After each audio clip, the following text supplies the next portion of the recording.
चलिए जानते हैं कि echelon form of a matrix क्या होता है। इचेलॉन इचेलॉन जो भी पढ़ते हो ध्यान से देखो, इसको इस तरीके से लिखा जाता है कि इचेलॉन, ECHELON, इचेलॉन फॉर्म। ठीक है। अब किसी भी मैट्रिक्स को अगर अपन को इचेलॉन फॉर्म में चेंज करना है, इट मींस कि एक ऐसा फॉर्मेट में चेंज करो जो कि इचेलॉन हो। तो लेट कर लो कि यहाँ पर भी एक मैट्रिक्स है जो कि है 4x4 का। ठीक। अब इस 4x4 के मैट्रिक्स को हमें इचेलॉन फॉर्म में चेंज करना है। तो इसके इचेलॉन फॉर्म में चेंज करने के लिए सबसे पहली शर्त ये होती है कि इस मैट्रिक्स का जो सबसे पहला वाला रो होगा, उस सबसे पहले रो का सबसे पहला एलिमेंट ये होगा, वो 1 होना चाहिए। ठीक। तो यहाँ पर अपन क्या लिख देंगे, 1। अब 1 होगा।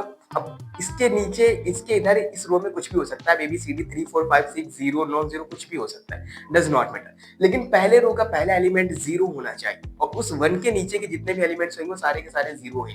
ये 4x4 का है तो ये 1 हो गया, ये 2, ये 3, ये 4।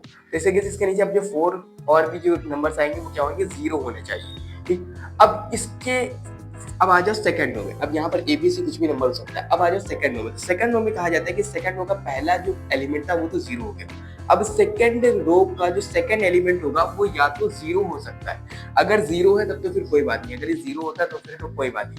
अगर ये 0 नहीं है तो अगर ये 0 नहीं है तो ये 1 होना चाहिए, कोई और नंबर नहीं हो सकता, ये 1 होना चाहिए। कुल मिला के बात ये है कि यहाँ पे 1 होना चाहिए, फिर यहाँ पर ABCD कुछ भी हो जाए, फिर इस 1 के नीचे 0, ये 0 होगा, यहाँ पे 1 होगा, फिर यहाँ पे ABCD 1 2 3 4 कुछ भी हो जाए, फिर ये 1 है ना तो इस 1 के नीचे यहाँ पे 0 होगा और यहाँ पे 1 2 3 कुछ भी नंबर आ जाए। और अगर यहाँ पे भी अगर बनाता है तो खैर 4x4 का ये था तो खैर ये खत्म ही हो गया यहाँ पर से, है ना। तो इस तरीके से हमें इसको चेंज करना होता है। देखो ध्यान से, कुल मिलाकर के पहले ये होगा 1, इसके नीचे 0, फिर एक एलिमेंट को छोड़ करके सेकंड रो में सेकंड एलिमेंट 1 होगा और उसके नीचे होगा 0, और थर्ड रो में थर्ड एलिमेंट को हमें 0 बनाना होता है। उसके बाद बाकी नीचे के सारे 0 होते हैं। और अच्छे से क्लियर तो तभी समझ में आएगा जब अपन इसके एग्जांपल्स का उस दिए गए मैट्रिक्स का अपन लोग रैंक फाइंड करते हैं echelon form of a matrix का यूज करके। तो इस मैट्रिक्स को अपन इचेलॉन फॉर्म में चेंज कर देंगे और इसका रैंक निकल जाएगा। इचेलॉन फॉर्म में चेंज करते हैं तो सबसे पहले रो का सबसे पहला एलिमेंट होगा वो 1 होना चाहिए। तो यहाँ पर तो ऑलरेडी 1 है, तो यहाँ पर हमें कुछ करने की जरूरत नहीं, तो मेरा काम आसान हो गया।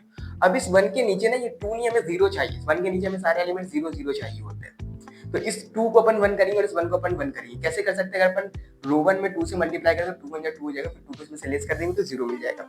इसी तरीके से अपन 1 को इस 1 में से लेस कर दें, यानी कि रो 1 को रो 3 में से लेस कर देंगे तो यहाँ पर भी हमें 0 मिल जाएगा। तो बस यही काम करते हैं, सबसे पहले यही से शुरुआत करते हैं। सबसे पहले क्या कर रहे हैं अपन, रो 2 की जगह पर अपन लिखेंगे रो 2 माइनस 2 रो 1, इसमें 2 से मल्टीप्लाई करके इसमें से माइनस कर देंगे, कॉमा लगा देंगे। रो 3 की जगह पर अपन लिखने वाले रो 3 माइनस रो 1। ठीक है। रो 1 में कोई छेड़खानी देखी तो तुम ऐसे ही आ जाओ भाई, 1 2 3 और ये आ गया 1। रो 2 में अपन ने छेड़खानी की है तो ये 2 से मल्टीप्लाई करके 2 अंदर 2, इसमें से लेस करेंगे हो जाएगा 0। 2 2 4 4 में से लेस करेंगे 0। 3 2 6 6 में से लेस करेंगे 0, ये भी हो जाएगा 0 भाई। 2 अंदर 2 2 में से लेस करेंगे हो जाएगा 0। अब रो 3 में भी क्या कर रहे हैं, रो 3 माइनस रो 1, 1 में से 1 जाएगा बचेगा 0, 2 में से 2 जाएगा हो जाएगा 0, 3 में से 2 में से 3 को लेस करेंगे तो बचेगा यहाँ पर माइनस का 1, और ये 1 में से 2 जाएगा, सॉरी 2 में से 1 जाएगा तो यहाँ पर आ जाएगा 1। तो इस तरीके से हमारे पास कुछ एलिमेंट्स आ जाएंगे। यहाँ तक समझ में आया तो बहुत अच्छी बात है।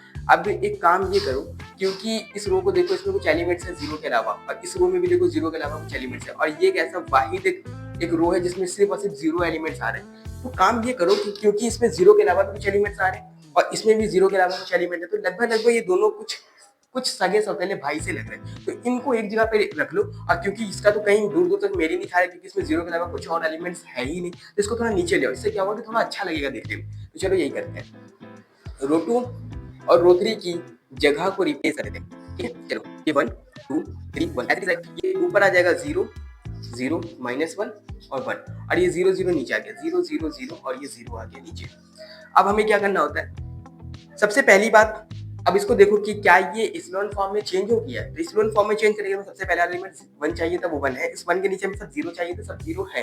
और यहाँ पर हमें यहाँ पर जो सेकंड होगा, सेकंड एलिमेंट होगा, ये या तो 0 हो सकता है, 0 है तो फिर कोई बात नहीं। अगर ये 0 नहीं है तो इसको 1 बनाओ, वो भी प्लस का। ठीक है, चलो कोई बात नहीं। ये तो प्लस का 1 नहीं है, लेकिन अब सेकंड ये तो 1 नहीं हो पाया, ये तो 0 है, तो इसको छोड़ दो। अब इसको देखते हैं, इसको 1 होना चाहिए, लेकिन ये भी 1 नहीं है। ये क्या है कि भैया माइनस का 1 है, इसको माइनस के 1 को 1 में चेंज करते हैं। कैसे चेंज करेंगे, अगर अपन इसको माइनस के 1 से मल्टीप्लाई कराते हैं, माइनस के 1 से अगर हम इसको मल्टीप्लाई करेंगे तो ये प्लस का 1 हो जाएगा, यानी कि हमें यहाँ पर 1 मिल जाएगा। अगर ये 0 ना होता, कुछ और होता, 3, 4, 2 होता, तो हम इसको प्लस का 1 बनाने की कोशिश करते हैं। लेकिन ये 0 है, तो इसलिए हम यहाँ पर देख रहे हैं। यहाँ पर हमें प्लस 1 मिलेगा। मतलब हमको यहाँ पर प्लस 1 हमें चाहिए सेकंड रो में।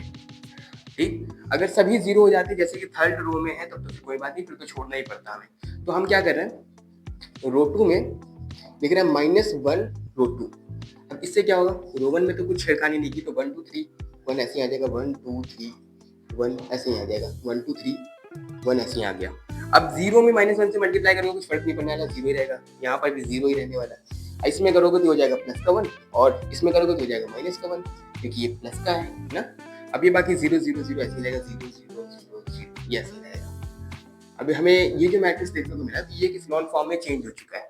अब इसमें हमें रैंक फाइंड करना है। तो रैंक फाइंड करने के लिए ध्यान देते हुए इसमें कितने number of rows non zero हैं। तो रो नंबर 1 और row number 2, 2 number of rows जो है वो नॉन जीरो है। बाकी जो 3 वाला रो है ये तो कम्प्लीटली जीरो है।